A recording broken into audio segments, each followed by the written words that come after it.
For a corporate finance professional, every day is very varied. So you'll typically be doing meetings, client calls, advisor calls, and you also might be preparing or researching materials, but every day is different. So I'm Zoe Nateras Hiscock and I'm a manager in corporate finance at KPMG. If you're new to corporate finance, what you typically work on are, so in M&A it's buy side or sell side, so you're either advising a client who's looking to buy a company, or you're advising a company who's looking to sell. And there are lots of different roles within those two and kind of different nuances of types of deal. I think it's very important that those in corporate finance study for a qualification. I think it's not impossible to do corporate finance without a qualification, but I'd say 99% of the people I know have some qualification post-degree.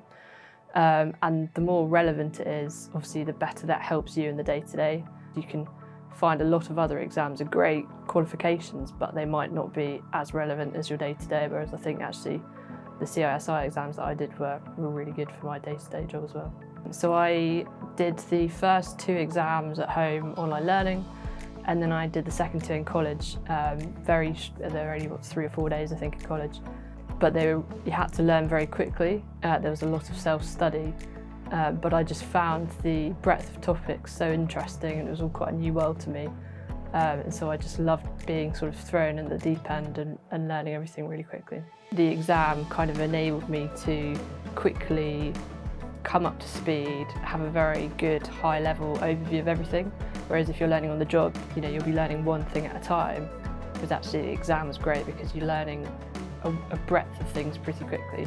In 2019 I was recognised as an award-winning candidate, and I was delighted to have received the award. It certainly made all of the time and dedication that I'd given worthwhile, and was something really good that I could also show off to my peers, colleagues and employer. I think there were probably 3 things that helped me achieve the results. One was just dedication, commitment. It's very hard to study and do a full-time job. I think secondly was being as interactive as possible in class. So really gauging off when you were talking to tutors if you had questions, making the most from that. And then exam practice was absolutely vital. Do as many of those as you can. Yeah, I would definitely recommend corporate finance as a career. I absolutely love it. I think you have to have a certain personality to do it. It's very varied, it's demanding, long hours and quite quick changing. And sort of pressured, stressful. So people who work well under that environment, I think, will absolutely thrive in something like corporate finance.